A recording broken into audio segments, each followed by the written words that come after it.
Alright, Internet. I just finished recording Doom. And now,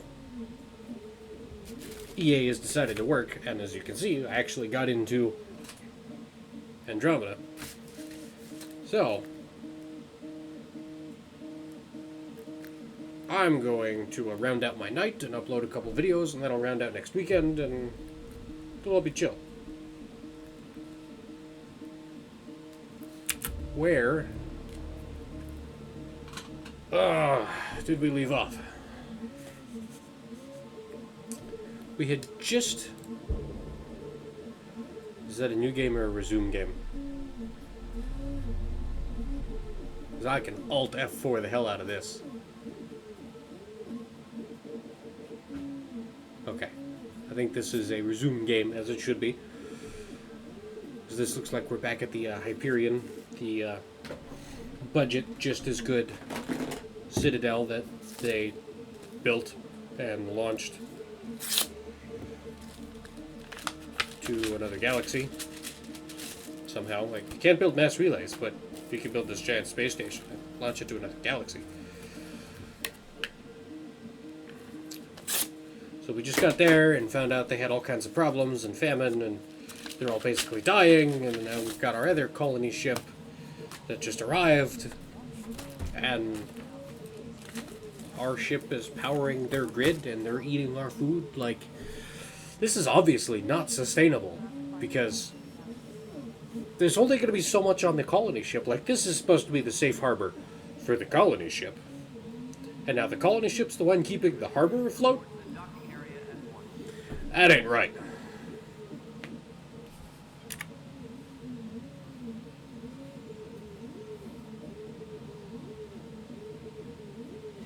Look, he's wearing a Fitbit. Okay, so... what are we doing?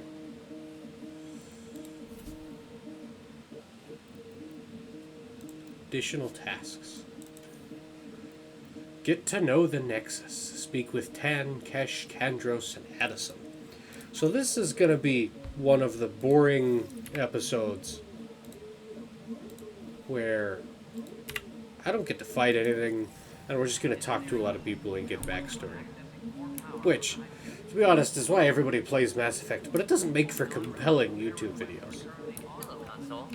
You and I are going to be very good friends. We'll get you all fixed up and ready to go in no time. As soon as we hook you up to all that juicy power. That sounds like Solarian. She has a very green face. Alright, now that I'm seeing this and thinking about it. Turians, Solarians, Quarians, Krogan, everyone except humans and Asari, and I think Batarians, have 2 fingers. Not 3, not 4, 2. They're going to be a whole lot slower typing. Like, every human, somebody uploads a new video, every human's going to be, first, because it's going to take the Turians longer to type, because they've got half as many fingers. Don't they also use a different alphabet, though? One would assume that the Turians use a different alphabet, but supposedly that's part of the Omni tool. It just translates everything for you. Kind of like the Babelfish in the Hitchhiker's Guide to the Galaxy. I think that's Babelfish, but okay. You know what I mean. A goldfish that you put in your ear and talks. Already checked the consoles, right? Huh. I think you forgot to hit confirm when you fill out the forms.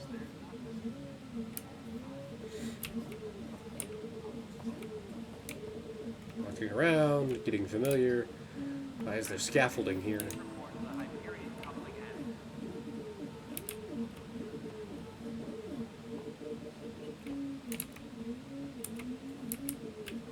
There's an awful lot of crates here. I thought they were low on supplies. Sure, I'll take this shotgun.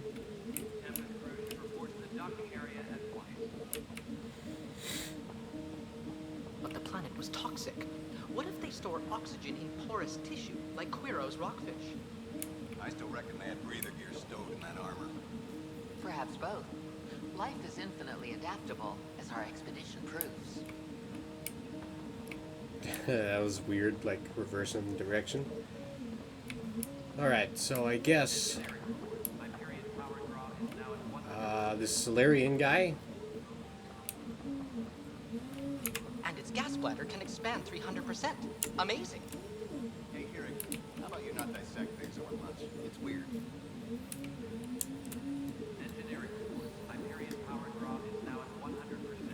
She just took off running. Now we can talk to You must be the Professor Pathfinder. Herrick. Wonderful. Indeed. You and your Sam are exactly what we need. Thanks, Mr. Professor Heron, my colleagues and I will work with your Sam and the data you gather to solve Andromeda's scientific mysteries. It's weird with the Turian wearing a hood. He feels nunnish. Turians get religious? I thought they were just kind of the spirits, afterlife stuff that was kind of vague and not Catholic.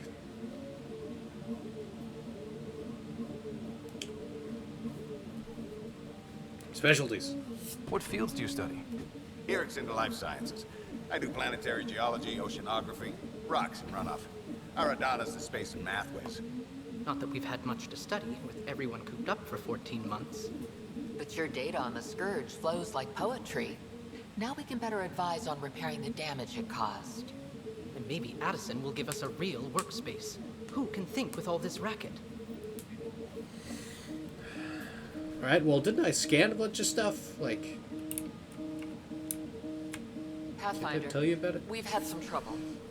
Anything I Of can help course. with? Side quests. Perhaps. I discharged an away team to get readings from a section of the Scourge that was behaving anomalously. They haven't reported in for some time, and sensors can't locate their shuttle. They're all dead. I sent them out there. Good, dedicated people. I fear what might have happened to them. Don't give up hope. When I'm out there, I'll see if I can find them. Their friends and family will want to know what's happened. And I need to know. Sounds like you've already given them up for dead. How long have they been missing? An hour? A week? Hi, Pathfinder. Want to hit some rocks for science? Sure. Absolutely. What do you need? Sam and I used your scans and made a VI for geophysics surveys. Beta builds on the console there. Test it out in the field, and I'll wrangle you a consultant's bonus from Director Addison. How's that sound? Ooh, money. That's what we want to hear, right? Geophysics VI beta build.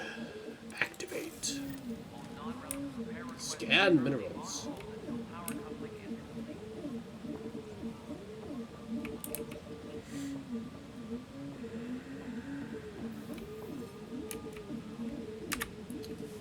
I gotta go back to speak with Tan, Kesh, Kandros, Addison, getting rocks, find the missing science vessel. Aridana is not Addison. There might be R's and D's, and it starts with an A. Different name, so I don't need to talk to her again. Almost did. I thought about it. Hey, that guy. We know that guy. Pathfinder, no time for our beer yet. This place is a mess. Security is, let's call it strained. I can believe it. The Nexus is running on empty. Not just that. A lot of the exiles were security. Everyone was trained and armed for Frontier. We know Ket are dangerous, and now we have to worry about our people too. No idea where they went, but they left mad.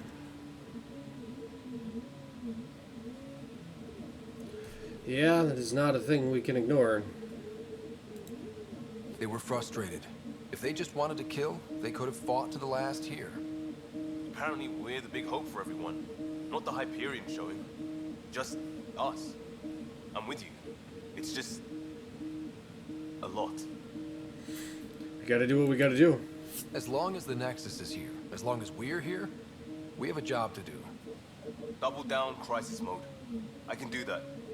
We can do that. Ready and willing, Pathfinder. That is kind of... No, my default existence. Mariette? It's not right. It's not fair. What's wrong? Oh my, you're... So it's true. A Pathfinder has found us. There's hope at last. I Maybe mean, you could help. I'm just a random guy. You're How does she know partial. I'm the Pathfinder? This whole thing has gotten so political. He's just wearing a sign on his chest? My husband- Pathfinder. He's locked up and slated for exile for a crime he didn't commit. What exactly was he convicted of? They don't exile you for petty theft. Well, maybe this bunch would. They say it's murder. They're calling him the first murderer in Andromeda, but the dead man was his friend. He wouldn't have. There are witnesses and evidence, but it's all circumstantial. At worst, it was an accident. His name is Nilken Rensis. He could give you the details if you were willing to speak with him. Please. I'd be happy to. Oh, thank you. I'm sure the jailer will allow you a visit. Please, tell Nilken I love him. Sure. I mean, I guess we are the Pathfinder. Engineering update. We are working on accessing more power from the Hyperion. All non-relevant repair requests are currently on hold until... Examining a data pad. Based on our status report 16C, it seems we're no closer to gaining a foothold in any sector without decent recon and greater intel of the enemy. We're starting to think our efforts are futile. The risks involved and continued losses of resources and lives make it hard to justify. With morale this low, we need to scale down expectations. Again. Cantrums.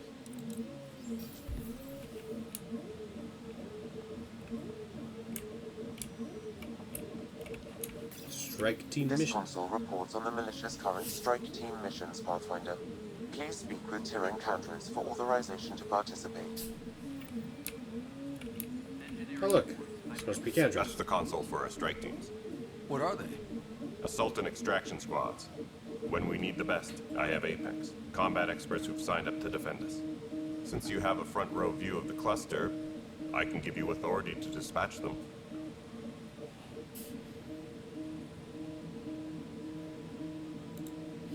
What situations should they handle? Protecting civilian outposts holding key positions, or just distracting the Ket. Authorization complete. Good luck out there. The Ket? We have a name for them now? I mean, I already knew the name, but... did the characters? Strike teams can be sent on missions to support the Andromeda initiative. If they succeed, they earn XP, and Ryder will gain a reward. If they fail, they'll earn only a small of XP and no special reward, because they're dead. Apex is the most elite strike team in the cluster, and can handle critical missions. Is there a mission that isn't critical? Sure, it's a boring milk run, because you're part of the logistics chain. But you're part of the logistics chain. And people need milk. Like, somebody's baby's gonna starve if you don't. Seems pretty cool. Progress will be automatically saved before multiplayer is launched. Play Apex missions in multiplayer, either with friends or through public matchmaking. Ah. So I can ignore this. Because... we're not doing multiplayer.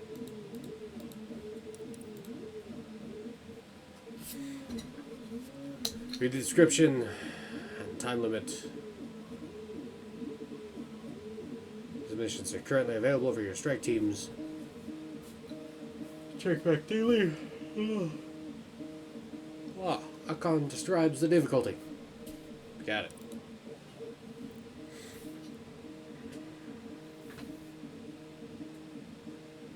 Five mission funds.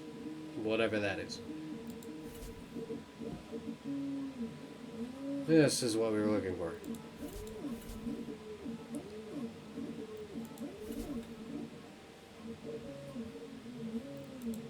destroy enemy warships.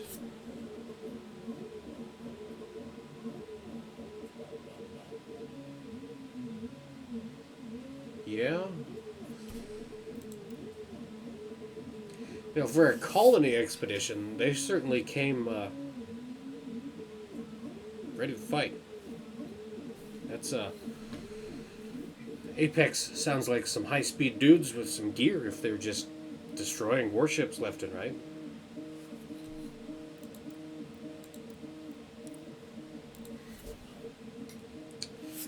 Current list of recruited strike teams. Select a team with space. Equip them with specialty gear. Retire a team with V if you want to recruit a fresh team in their place. The more strike teams you have, the more missions you can undertake at once. Select recruit team to recruit a new strike team. Strike teams on a mission can earn positive traits if they succeed and negative ones if they fail. Strike team traits can change chances of success the team has on a specific mission. Cool.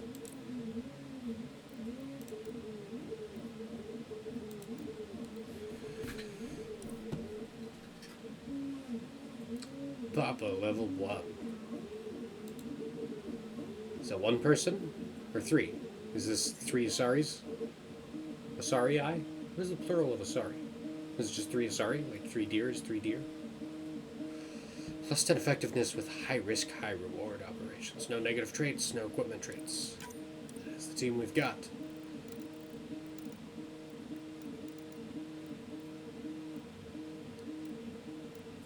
Breaching charges, specialized ammo, blah, blah, blah. It's a lot of stuff. But you can't give them adrenaline, because that's going to be great. Plus 2 effectiveness. Purchasing item. Okay.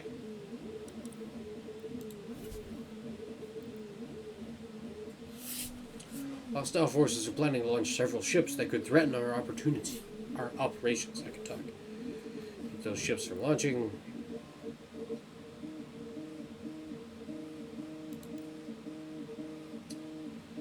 Enemy warships have been wreaking havoc in the area. Ground those ships before they can do more damage. We've heard rumors of enemy forces moving weapons through the area. Hit the enemy base and find out what they're moving and where.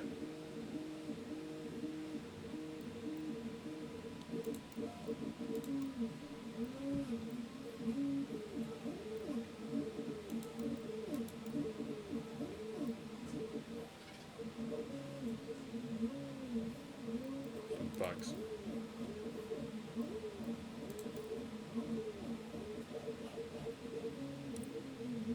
Well, I think delaying a launch is going to be a lot easier than destroying the ship outright. So we're going to send him on the mission, and it's going to take him an hour and a half.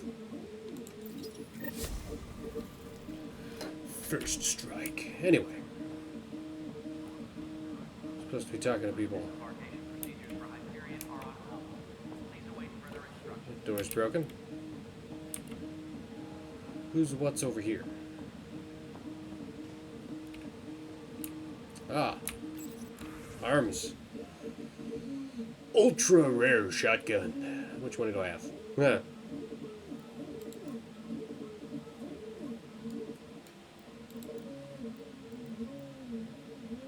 I don't have anybody.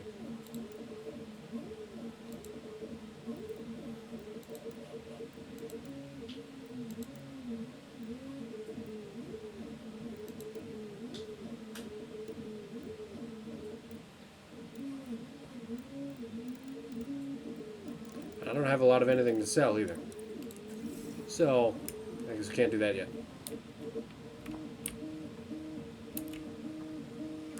Sergeant Hacker here.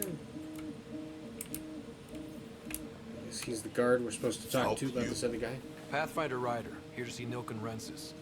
Ah, our murderer. Wife's here all the time. Guess she told you her sob story. Nilken, you're moving up in the world. There's a Pathfinder wanting to chat with you. Pathfinder, huh? They called in the big guns to exile Andromeda's first murderer. Your wife says you're innocent. Your wife's all broken up over this. She says you didn't do it, and that she loves you. She's a wonderful person. At this point, it's too late. They found me guilty. Why don't you tell me what happened? I was part of the futile effort to set up a colony on Eos. We were on our last legs, overrun by hostiles, our leader dead. The security chief, Reynolds, my friend, he refused to call for evacuation. I argued with him. Everyone saw. So when he was killed, people assumed you did it? For good reason. He ordered us to regroup and counterattack. We were moving through a sandstorm.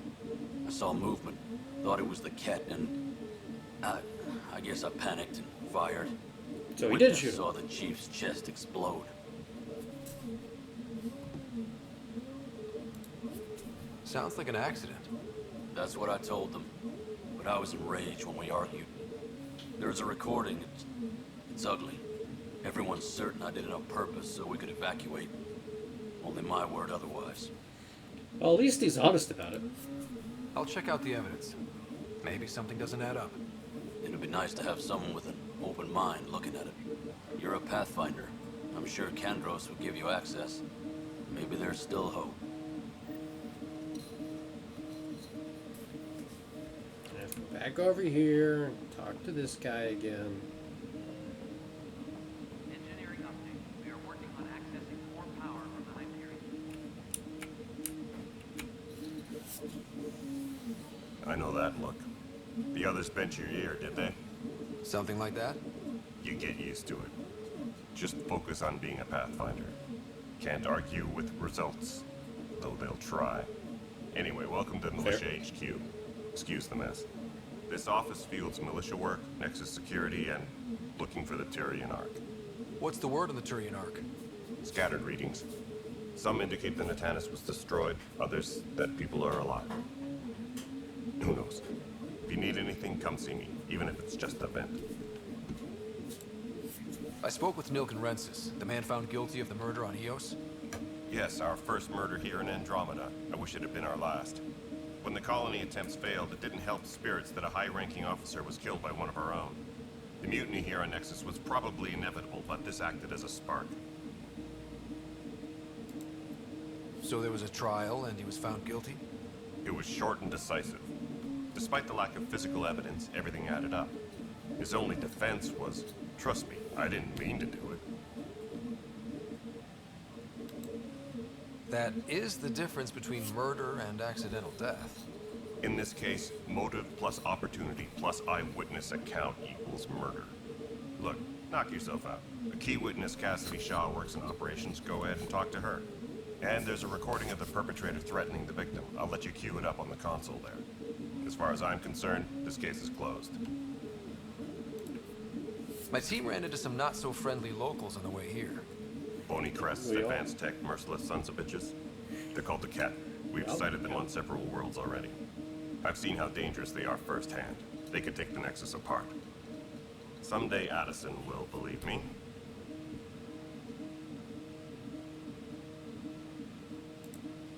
You talk like you weren't part of the leadership. How did you end up commanding the militia? I was escorting a prospecting team on some moon when those Ket found us. They penned us like cattle for experiments. I managed to get loose, snatched a gun, and freed the others. By the time we killed the bastards and headed back to warn the Nexus, everyone looked at me like I was in charge. That sounds familiar.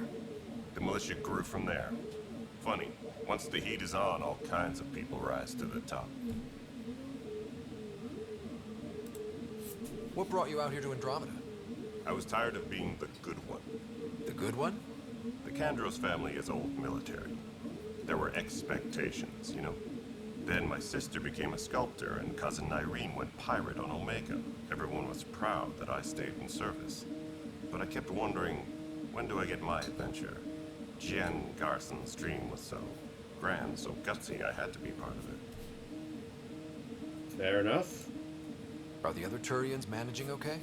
So-so. We're not good at sitting around in a crisis. Service before self gets drummed into us at boot camp. That's probably why so many of us are in the militia.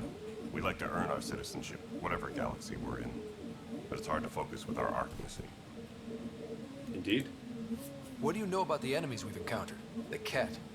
We usually see them on worlds with those alien structures. The Ket don't take kindly to anyone studying them. Not sure why. They don't. It talk still to us. weirds me out. Every Like, this we whole time cross I've been paths, watching there's his a fight where tongue, they take it prisoners. still weirds me out. You can Why? see inside What the do they Therian's want? mouth past No all one the knows. little snaggle But I've teeth. seen their weaponry and what they do to those prisoners. Terrible spiky I want monsters. them a long, long way from the Nexus. It's rough out there. I might need backup, if you can spare the people. I have strike teams specializing in assault and extraction. If you need serious firepower, my Apex teams have you covered. But that isn't news to you, right? Right? Alright, well, now we know that guy. Bye, Kandros. Duty calls. You and me both, Pathfinder. I feel like you should have said that again. You and me both. You and me both. Engineering update. We are working on accessing more power from the Hyperion. There's this... All non-relevant repair requests are currently This on recording. hold until power coupling. The Nexus versus Colonist Nilkin, Evidence 7A. Hiram! Hiram! They've seized the compound! Call for evacuation! We're not giving up, Nilkin. We're taking it back. No! I'm not letting your ego get us killed! Even if I have to...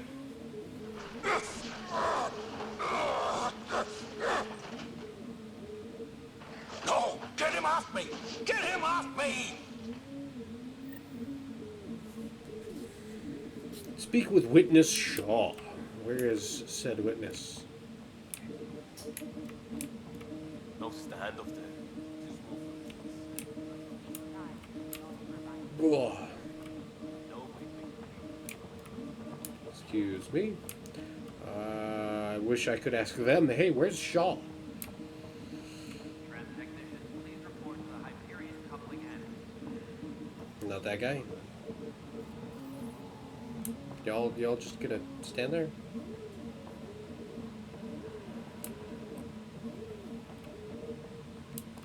Counting crates. Trans technician, please report to the Hyperion coupling end.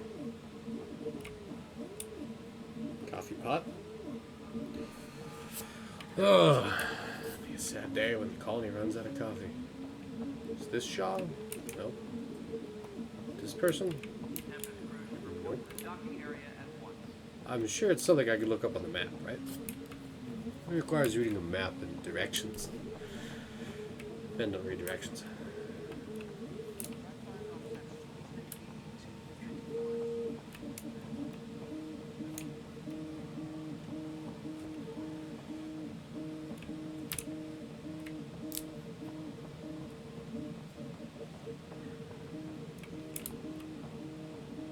I can't wait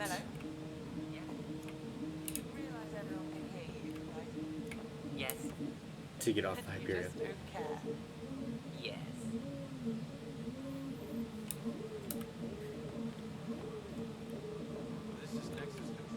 Had to come all the way up here. Cassidy Shaw? I'm Ryder. I'm looking into the Nilkin murder case. Oh man, I thought that was over with. Have you heard the audio recording of their fight? Yes. I helped pull him off Chief Reynolds. You could see it in his eyes. He was gonna kill him. Then in the sandstorm, I had a pretty clear view of the chief. He looked right at Nilkin and shouted no. Then his chest burst open. I'll never forget it. The look on his face was pure shock.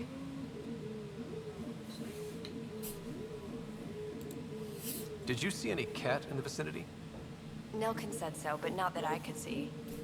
Still, the sandstorm was severe. Visibility wasn't great.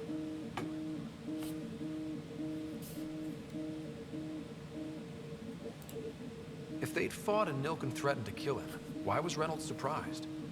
Fronts fight, say things they don't mean, maybe even hurt each other. But you don't expect your best friend to shoot you. To me, that's the saddest part. The chief's heart was broken right before it exploded. Oh, jeez. Cheesy. Did Nilkin seem remorseful? I lost sight of Nilkin in the turmoil. When we found him, he seemed in shock. He couldn't speak. He looked nauseated. Could have been killed. The reality of the act sinking in. Reynolds was leading you back to retake the compound. Did you agree with that? It wasn't my place to agree or disagree. He was ranking officer. In retrospect, it is ironic. If he hadn't been killed, we all probably would have died. That's not very helpful. I appreciate the information. Of course. It kills me we had to leave him behind. He deserved a proper funeral. So the body was never examined? Important piece of a murder investigation. Tan wouldn't allow a mission to go back for him. Said it was too dangerous.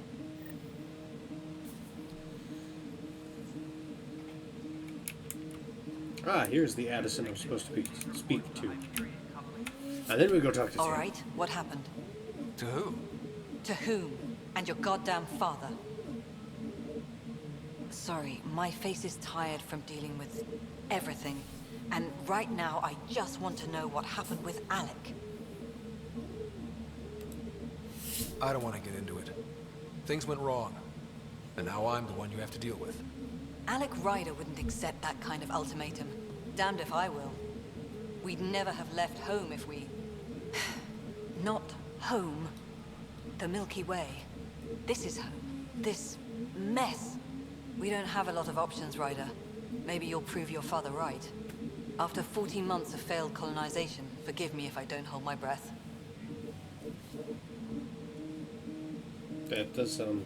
You called my father Alec. No one does that. A lot of us joined the initiative because of his vision. What he shared of it, anyway. Were you friends? Or... I'm not your new mother, if that's what you're asking. Or his friend. He hated that I didn't use his title. But no one's a pathfinder until they've path-found something. Much like a colonial director without colonies.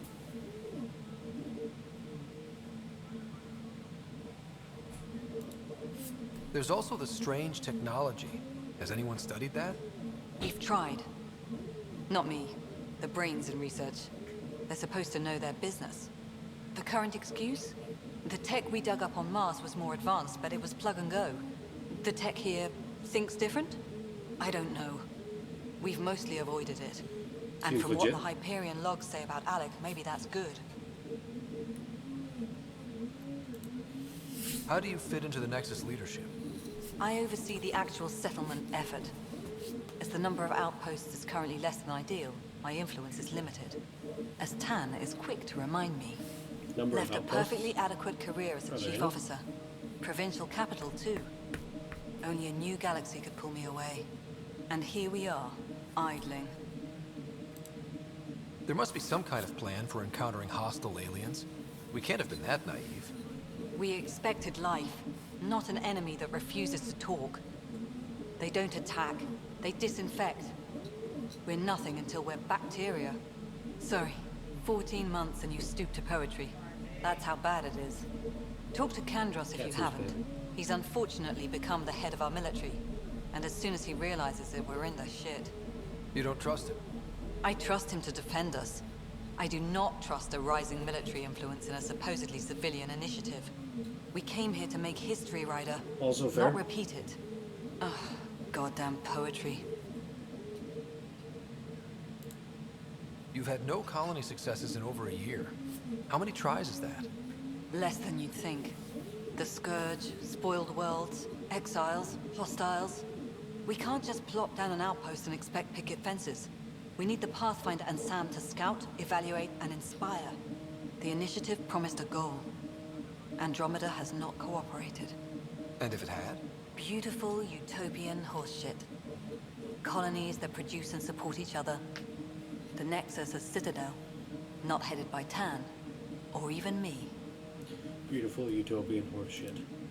Excuse me, Director Addison. Poetic. Ryder? It's Pathfinder. Ryder, we're starving here. If we don't get a foundation of outposts to feed the initiative, we might as well be 600 years dead. Alec promised a lot. None of it panned out. That's what you're up against. You know... Why people won't trust you. Why I don't trust you. You can't just... Prove me wrong. Land on an alien world and start growing stuff. Who knows if your plants are going to work with their soil? Who knows what kind of minerals they're going to pick up? What kind of neighborhood toxins and non-native species? It's... Any colony will not be anywhere near self-sustaining anytime soon, much less capable of exporting to support however, 20,000 people are aboard the Hyperion. And this Nexus. Opening the door. This is the planet where we landed. Habitat 7. It wasn't even close to livable. That's been true of every world we've found. Ryder, we were discussing your next expedition. Oh? I thought it didn't measure up as Pathfinder. Director Addison keeps her own counsel. I keep mine. And when you disagree? I oversee the entire initiative, and I have decided to give you a chance to prove yourself. To that end, the Scourge dealt us a serious blow. Whatever it is, our scientists theorize it's not natural. An artificial energy cloud? It wasn't here when we left the Milky Way, yet it rendered all the golden worlds unlivable. Then there's the aliens you ran into, the Ket. They're obsessed with alien structures we found scattered around the cluster. They'll do anything to prevent others from accessing them. It seems murder isn't exclusive to the Milky Way. And now the challenge is to settle a world in spite of all that. This one here. Eos. How? You need to increase the viability of the planet so we can establish an outpost. Then we can bring more colonists out of stasis. The more colonists we have, the more resources we can gather to support the Nexus. Everything depends on it. There are 6 worlds we hope to settle. Okay, but you said every planet you found is unlivable. So, how do I... A good Pathfinder would relish the challenge of solving it. Right. I think I should go check on things. And if I fail, I guess it's no sweat off your back, right? You'll just look for another Pathfinder?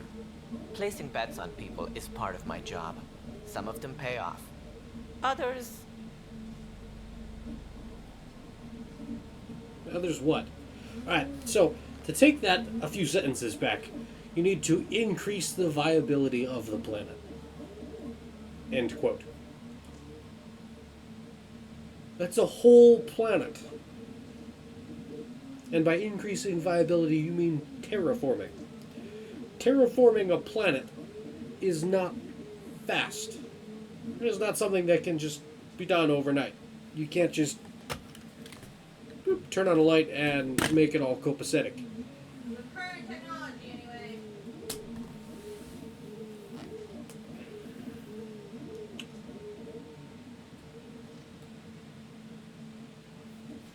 Having played this game before, a long time ago, when the game was brand new, I can tell you this is a desert planet. Think of it as Mars 2.0. Using that hypothetical, in order to make Mars a decent candidate for unassisted human habitation, will take several, probably tens of thousands of years. There's just no water there, aside from a frozen ice cap. The atmosphere's too thin, and it's cold as fish sticks. And it's dry. Like I said, because all the water's in an ice cap. So, the easiest way to solve that is to crash several comets consecutively and rapidly into Mars. So you gotta have the kind of spaceship engines to control and redirect comets, which requires being able to catch, land on, and mount those controlling engines onto said comets. Which also requires having comets in system close enough that we can get to them. And we know there's lots of comets with very long orbital periods. Again, several up to tens of thousands of years, if not just hundreds. Now, ignoring all of that, say we do have several consecutive comets smashed into the surface of the planet. Those big balls of ice are going to melt. There's going to be a lot of water. Those massive impact explosions are going to put a lot of dust in the air. Water is going to vaporize. You're going to have a mist. You're going to have all kinds of particles. You're going to have some just straight oxygen. Some just straight hydrogen. It's part of that big explosion. In order to get enough mass to get all that process started, right? That many comets, that many big explosions that are going to generate enough heat to make Mars warm enough to live on, and then you're going to have liquid water and lots of rain, is immediately going to be followed by what will essentially be a nuclear winter because of all the dust from the massive explosions blown into the atmosphere. Sure, the atmosphere will get thicker because it'll be full of precipitation and dust. How long did it take Earth to recover from the Ice Age, for example? It will be at least that long for Mars or Ilos, Eos, whatever they're calling it. Ilos is the other Mass Effect game. This is Eos. To recover from that kind of bombardment to a point where we can see the sun and there will be enough regular, consistent light in order to grow plants in a now water and oxygen-rich environment, which is great for the plants. Not so great for humans. We are designed to breathe a specific atmospheric composition. And having that much oxygen ain't gonna work for us. So, then you gotta wait for all those all those plants on the planet to grow like crazy. And then, plants, oxygen, carbon dioxide, etc., etc. That problem will solve itself eventually. But we're talking on a planet. It's big. Really big. If we're talking about just regular, normal human habitation, it's probably at least 60% as big as Earth in order to have roughly 0.6 gravity. Anything significantly less than that will probably start causing problems for long-term habitation and plant growth and engineering and so on, and that's a whole different rant/can of worms that I'm not going to get into right now. Because none of this is planned or scripted. I'm just off the cuff. Don't listen to me. I don't know what I'm talking about. Anyway. So, the idea that you're just going to increase the viability of this planet in a few hours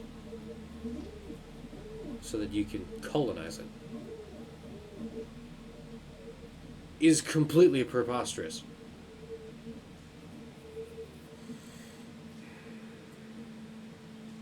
And on top of that, as I said, a couple minutes prior to the beginning of this rant,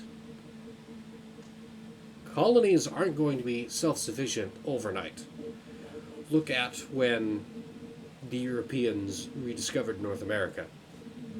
How many, it was the late 1490s when they found the place, and 1500s, 1600s, until, people were living on their own without having to just live off of whatever supplies was coming on ships from Europe.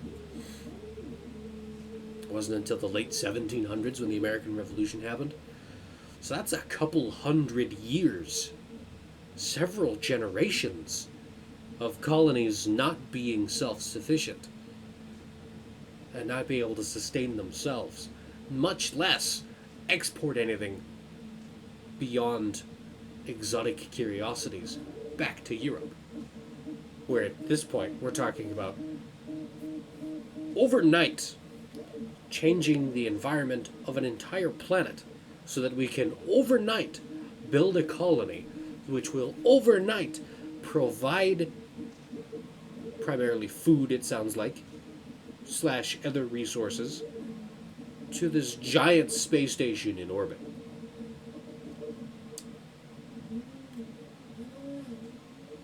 No. A, it's not possible. B, it's dumb. I didn't mean to do that, but I'm going to roll with it because it's funny. C, there's a better way to do it. You already have the space station, which is why I'm a big proponent of not colonizing planets, but simply colonizing their gravitational fields. You know, less so in this case because they have the mythical element 0. But it does still apply just to a lesser extreme. But in our current situation, let's say we are colonizing Mars, and it is 30,000 years in the future, and it's been terraformed and seeded with plant life and microscopic life, and it has grown its own environment, and it is now sustainable for human habitation, and a few hundred humans have been there long enough that they are now self-sufficient, and a whole boatload of people have shown up, and you actually have cities of thousands, tens of thousands, on the surface of Mars that can exist on Mars without having to get food and water every couple of weeks from Earth. It's still dumb, because we're going to spend all that energy getting off of Earth into orbit, and then using some sort of Holman transfer or trans-Martian injection to get from the Earth to Mars, to land on Mars, which is another big gravity well. And if anything from Mars is going to come back to Earth in these centuries of time, they've got to spend all that energy to get out of Mars' gravity well back to Earth. Why would you spend so much effort getting out of one ditch to jump into a different ditch? After clawing your way up out of this gravity well, you're going to voluntarily fall into another one. It might be weird. Maybe there's some psychological part of the human brain that has to have dirt under your feet, and it's just not feasible. But on paper, the best route is to build really big space stations, like the Nexus, where your colony lives on the space station, in orbit, preferably at a Lagrange point, and does its thing. And then you've got hydroponics, and you grow all your food there. And now, anytime you got to go somewhere else, like back to Earth, to another colony, to go someplace else, like a comet or asteroid, to get raw materials like metal, silicates, ice, you just leave the colony. Little putt-putt over there. No big deal. Because you're not fighting against 9.8 meters per second just to get airborne. Because you're already in a zero gravity environment. You're just living on the inside of a giant spinning tube because no cylinders are great.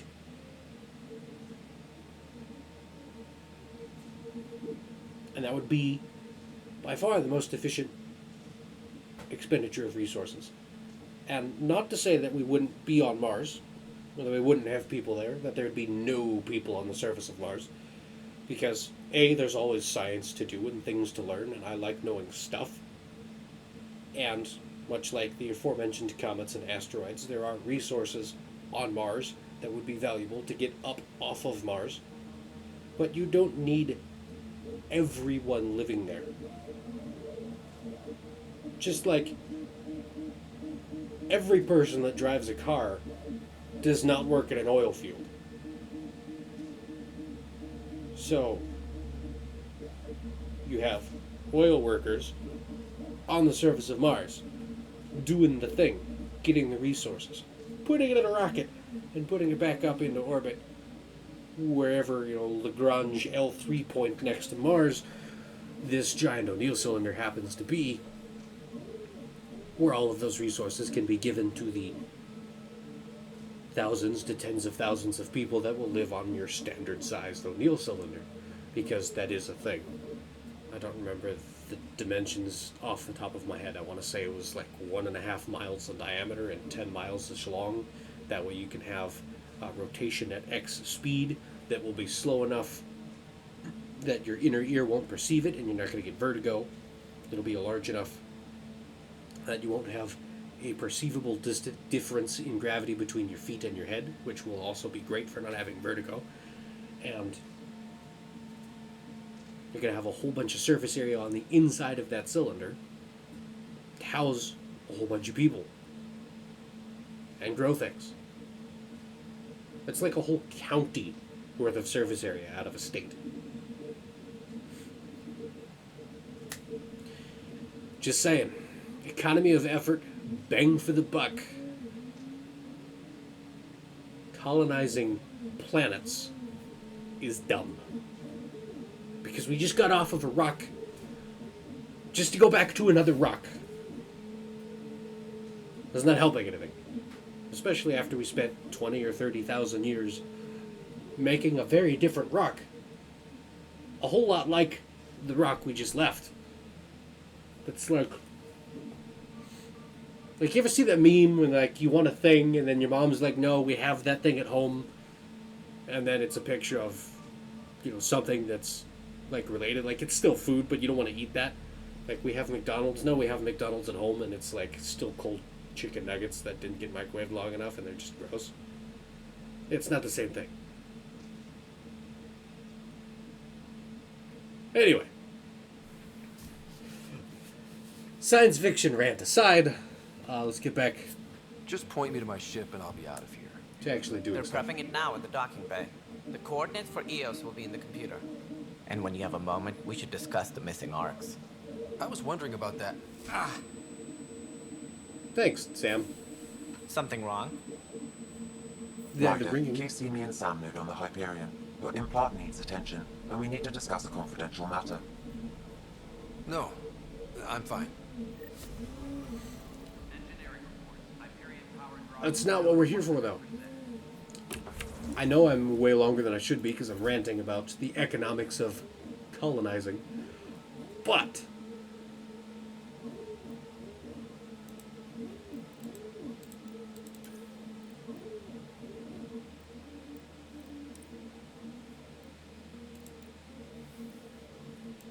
I'm trying to find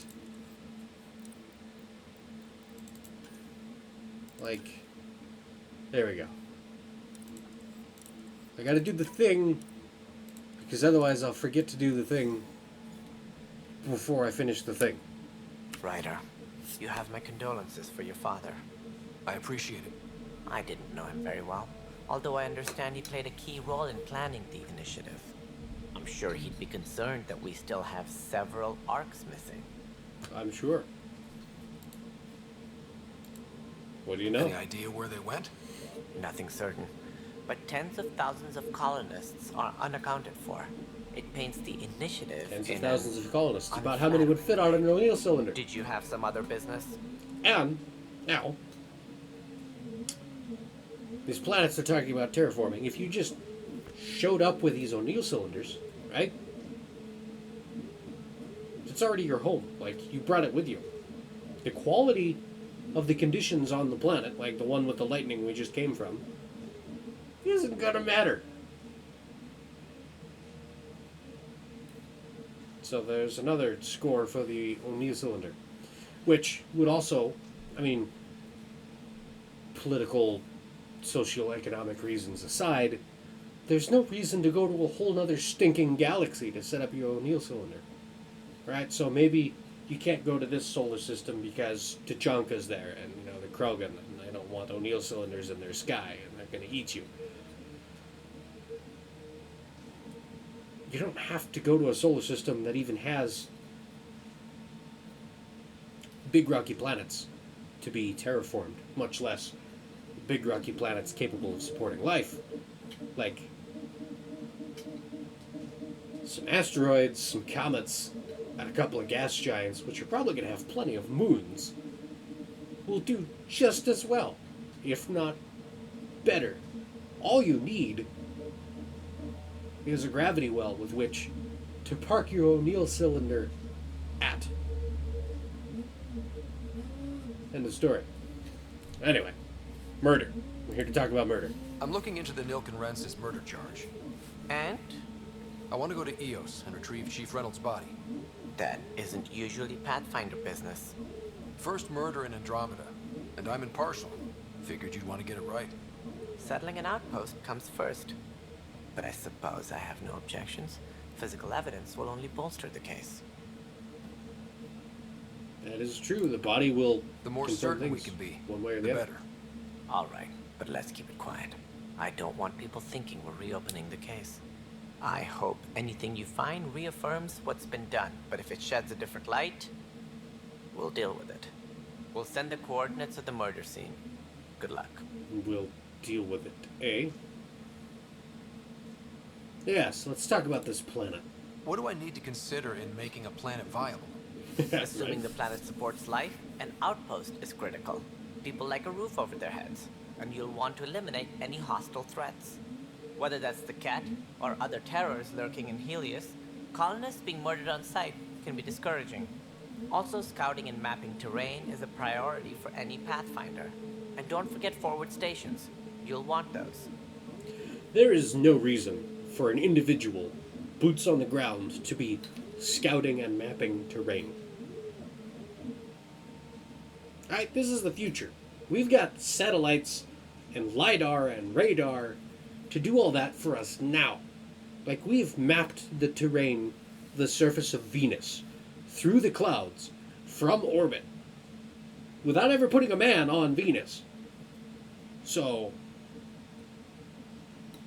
this being science fiction and future, like, shouldn't you have a satellite that he can just, like, yeet out the airlock like a hand grenade that can do all of that? What can you tell me about forward stations? I was afraid you'd ask. It's mostly what the engineers tell me. A forward station allows mining, equipment repairs, and resupply for field teams. I mean, who wouldn't want that? But seeing as how every colonization effort has failed, it's just theory at the moment. You get to test it out, Ryder. It sounds like the Nexus has had a rough time of it. Publicly, I would say we're more than up for the challenge. Privately, I can tell you, it's been a disaster. The Scourge killed hundreds, many of them our senior leadership. Even the founder of the initiative, Jean Garson, is dead. How did Jean Garson die? With the rest of the leadership. When the Nexus hit the Scourge, a large wing of stasis pods was destroyed. They were killed instantly. These people traveled 600 years and died before they even woke up. Jean Garson never glimpsed Helios. She never saw her vision realized. At least she gets to be buried in it. We came across alien technology on Habitat 7. It seemed to affect the weather. Your people know anything about that? There have been reports. Failed scouting missions have mentioned advanced structures of unknown design. Whatever they are, they defy explanation. But with our resources stretched so tight, no one has had a chance to study them. And what if the answer was bad for morale? Suppose these things turn people into food. All we know is the cat are interested in them. I'd rather not stir things up. He's at least got decent voice acting for that. You can feel the hesitation. Suppose they turn, I don't know, people into food. Not that I'm promoting cannibalism, but newsflash, people are made out of food. Anyway. The only reason this whole previous rant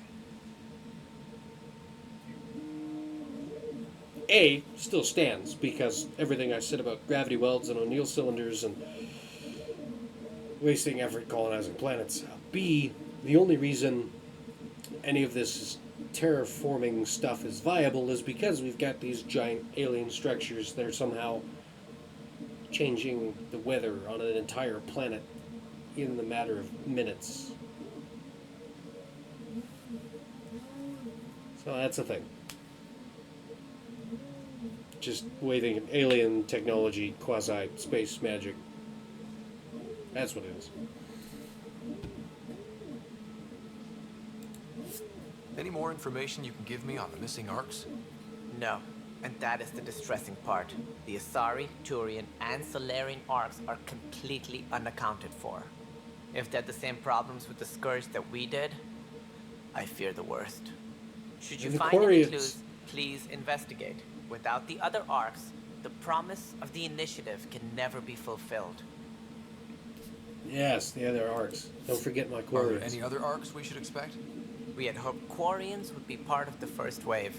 But before departure in 2185, we got word they had technical problems with their ship. It seems they're also bringing along Drell, Hanar, and other species as well.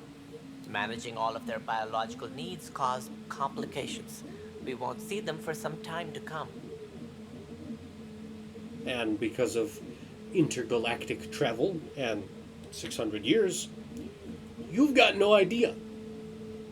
Like, they're trying to squeeze 4 or 5 different races with different biological needs and environmental demands onto one spaceship that's going to be traveling for that long of a time. You're like, yeah, we'll catch up. And then you leave. So you have no way of knowing, like, are they even still coming? Did they decide it was too big of a problem to overcome and just stay in the Milky Way? Are they going to be 6 months behind? 6 years? Nobody knows.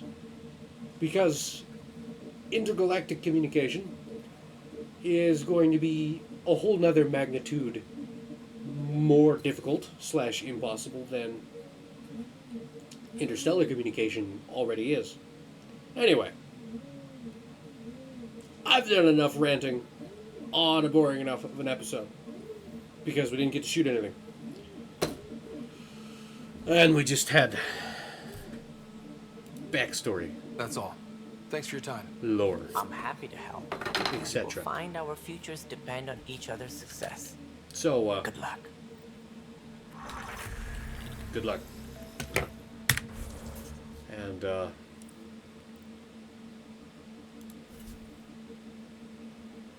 do I save? There we go. Buttons.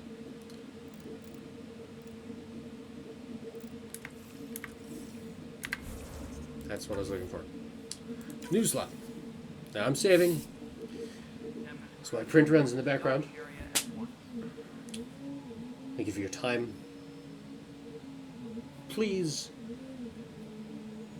if you happen to come through here and you see this video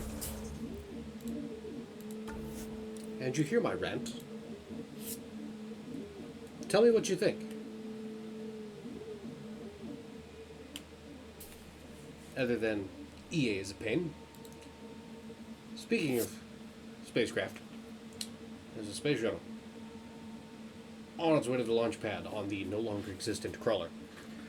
It's a shame to lose such magnificent American machinery. But, that aside, drop a comment. Tell me what you think. Am I being unreasonable in my presumptions about the economic costs of colonizing other worlds? Especially when we're talking about timelines of thousands or tens of thousands of years to adequately terraform said worlds. You don't have to wait for Mars to get terraformed. You show up with your space station. You live in the O'Neill cylinder. Like, you show up and you're good to go. Why the Nexus is having problems? I mean, yes, alright. So the Nexus went through the Scourge, and now it kind of looks like that. It's a big place. It should have a lot of equipment and a lot of parts to build and repair and do and grow everything it needs. I mean, in case you can't hear running in the background, we've got things like 3D printers for Mandalorian armor right now. And this is supposedly hundreds of years in the future, with whatever space magic alien technology and element zero on top of that.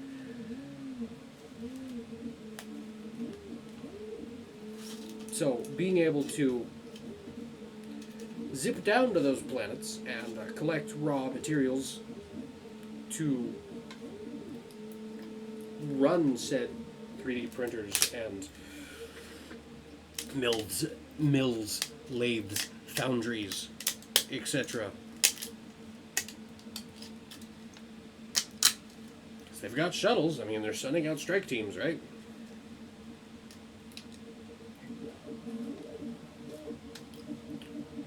Andromeda sucks because they're colonizing another galaxy the wrong way. Read my book for the right way. Shameless plug for the book that I haven't published. Anyway, I'm supposed to be saying, leave a comment, because this is YouTube, and tell me what you think of this colonizing other planets by not colonizing other planets, just parking your RV in orbit over them and stealing the raw minerals. I mean, if you find out there's oil there, you might even be able to get government backing. Hardy, hardy.